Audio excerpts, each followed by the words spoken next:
Béninoises et Béninoises, chers compatriotes, après un coup de force électoral qui a abouti à la confiscation du pouvoir législatif à travers une installation fortement militarisée des 83 préposés à la fonction de la représentation nationale, tous identifiés et normés par le pouvoir du président Patrice Talon, il s'est fendu d'une sortie médiatique le lundi 20 mai 2019 pour, dit-il, s'adresser à la nation béninoise. Alors que l'opinion nationale et internationale s'attendait à un président qui prend enfin de la hauteur pour lire et juger du haut de l'institution suprême qu'il incarne la gravité des différents événements inédits, malheureux, tragiques et dramatiques qui ont caractérisé le processus électoral, pour en tirer les conséquences objectives afin de s'ouvrir à de courageuses décisions consensuelles devant restituer au peuple béninois son Parlement et réhabiliter l'image de sa démocratie, le président Patrice Talon s'est permis de se faire des gorges chaudes sur tous ceux qui espèrent encore en la démocratie béninoise et continue à jouer de la ruse. Comme d'habitude, ce nouveau one-man show est une insulte supplémentaire et une provocation à l'intelligence collective de ce peuple qui, par son génie singulier, a pu faire du Bénin le berceau de la démocratie en Afrique. S'il y est à désespérer, ce ne serait ni du Bénin, ni de sa démocratie, mais d'un président sans parole, sans foi ni loi, qui a fait irruption accidentellement dans notre histoire commune et qui pense pouvoir la receler ou la ternir ou la tenir en otage. Il se trompe d'époque et surtout de pays.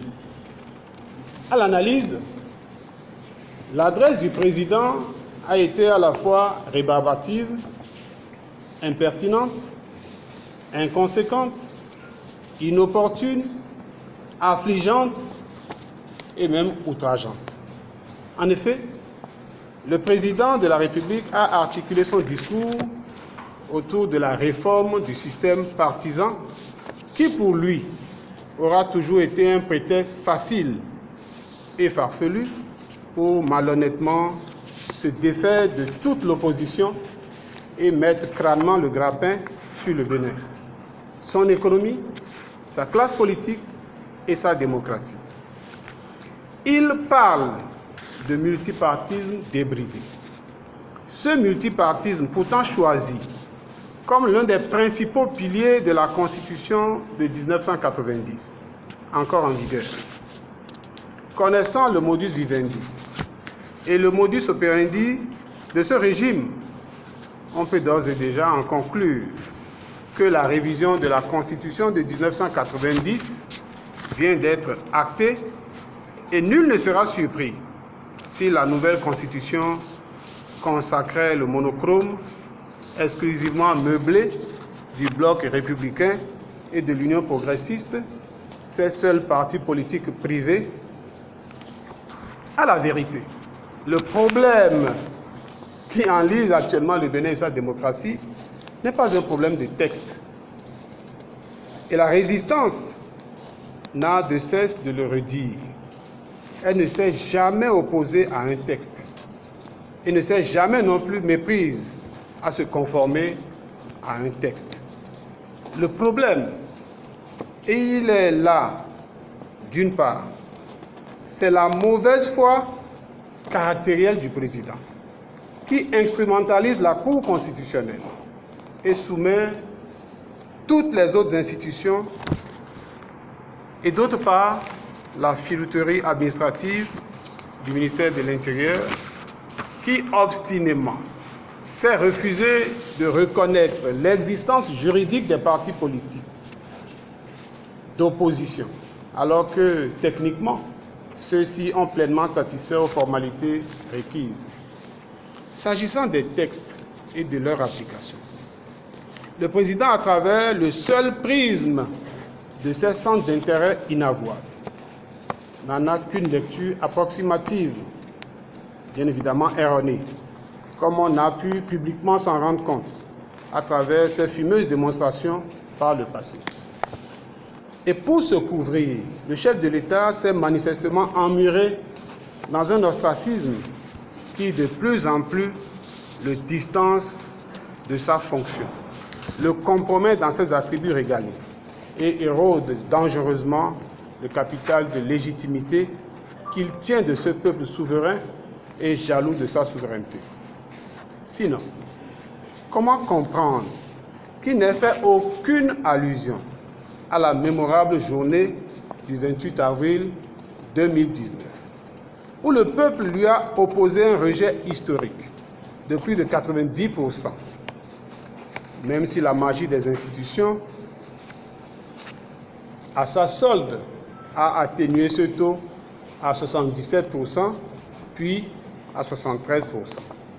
Un tel comportement s'appelle le déni de réalité et qui malheureusement l'empêche de décrypter le message pourtant sonore et très audible de la majorité silencieuse de nos compatriotes qui ne se retrouvent plus dans sa politique. Le sens de l'honneur et surtout de dignité exigerait en de pareilles situations qu'un président responsable, comme on en voit sous d'autres cieux, tire les conséquences et réponde dans l'humilité à un tel désaveu.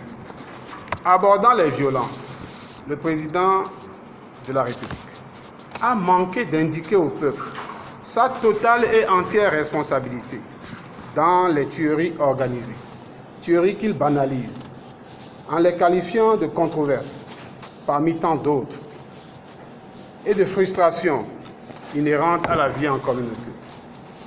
Et ce serait aller au-delà de son cynisme pour situer ailleurs les responsabilités.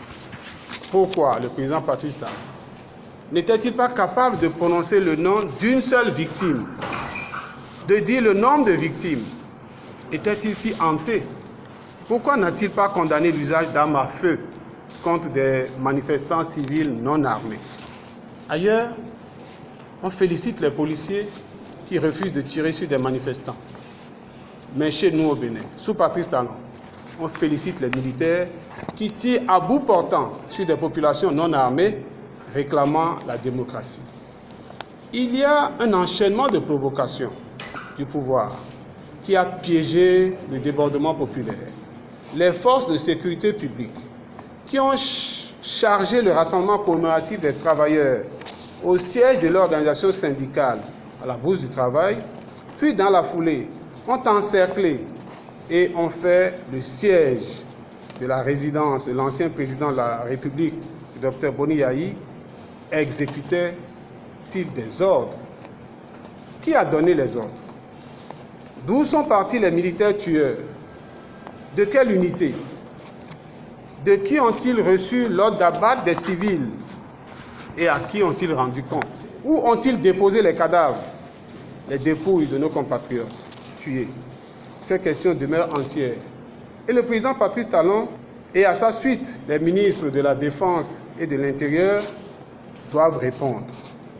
S'agissant des événements du parc de la Pendjari, une observation. Le président Macron de la République française a prononcé le nom du guide béninois, ignoblement assassiné lors des enlèvements terroristes intervenus le 1er mai 2019 dans les réserves animalières touristiques du Nord Bénin. Il a rendu nommément hommage à Feu Fiacre Bédji. Paradoxalement, M. Patrice Talon, président de la République du Bénin, n'a pas une seule fois prononcé le nom de Fiacre Bédji. encore moins ceux des 2 Français, nous sommes en droit de nous interroger sur cette difficulté à faire face à la mémoire de Fiacre Bédi. Pourquoi cela? Parce que des interrogations existent sur les implications sécuritaires pour cette zone sensible du dessaisissement des forces armées béninoises, notamment de la composante eau et forêt, au profit d'une ONG étrangère, en son temps courageusement dénoncée par le capitaine Tréco, aujourd'hui radié des effectifs des eaux et forêts. L'auteur de ce dessaisissement, à la limite irresponsable, est M. Patrice Talon. Il ne devrait pas ignorer le caractère précaire de la sécurité transfrontalière à l'heure où, de part et d'autre, le terrorisme sévit et les alertes sont données. Comment comprendre par ailleurs, si ce n'est du cynisme, que le président ait curieusement fait un blackout total sur les tortures physiques et morales infligées à l'ancien président Boni Yayi depuis près d'1 mois, en lui interdisant tout contact avec l'extérieur, y compris son médecin, son avocat et les membres de sa famille, alors que notre arsenal juridique n'a pas prévu une assignation à résidence surveillée. Encore que dans le cas d'espèce, il n'y a, à notre connaissance, aucune procédure judiciaire contre l'ancien président. À quoi répondrait donc cette souffrance et cette humiliation imposée à une importante personnalité de notre pays? Nous sommes donc en présence d'une séquestration pure et simple. Au même moment, le ministre de la Justice nie les faits ou manque de courage pour les assumer et justifie la présence des forces d'occupation par une prétendue mesure de sécurité. Que dit-on de nos concitoyens envoyés en exil, des jeunes activistes enlevés en pleine circulation ou à leur domicile dans la nuit profonde pour aller grossir les rangs des détenus politiques? Voilà celui qui parle de la paix et invite à un dialogue, dit-il, franc et direct avec la classe politique. Comment discuter avec un homme qui n'écoute personne, personne d'autre que lui-même, en se jouant de l'institution qu'il incarne, la classe politique, les leaders religieux, la société civile, la CEDEAO, l'Union africaine, l'Organisation internationale de la francophonie, la communauté internationale en général, la communauté scientifique mondiale, et même bon Dieu, en se prenant pour omniscient et omnipotent. La paix de la terreur et l'enfer des terrorisés en pleurs sont inconciliables. Il est une sottise que l'arrogance du terreur proclame la paix avec les couteaux entre les dents et les armes létales au poing, pendant que les terrorisés sont exclus, bâillonnés et ligotés dans le dos. De quelle paix parle-t-on? En tout cas, il n'y a pas de dialogue et de paix sans vérité et justice. Et le message du peuple souverain est suffisamment clair pour que l'on continue de s'y tromper. Le préalable à la restauration de la démocratie est la liberté sans condition du Parlement. Cela est non négociable. Aucune opposition responsable ne peut concéder ce que le peuple souverain a si énergiquement rejeté et pour lequel il a déjà consenti de lourds sacrifices. Elle se réserve, l'opposition donc, le droit et l'obligation de réfléchir à une stratégie de lutte conséquente et bien adaptée au mode de violence de l'imposteur. Nous prenons une fois encore à témoin l'opinion internationale et invitons le peuple souverain à se maintenir mobilisé pour arracher son Parlement des griffes des prédateurs et réhabiliter sa démocratie chèrement acquise. La résistance se poursuit et bientôt, un nouveau jour se lèvera sur le Bénin. Enfants du Bénin, debout.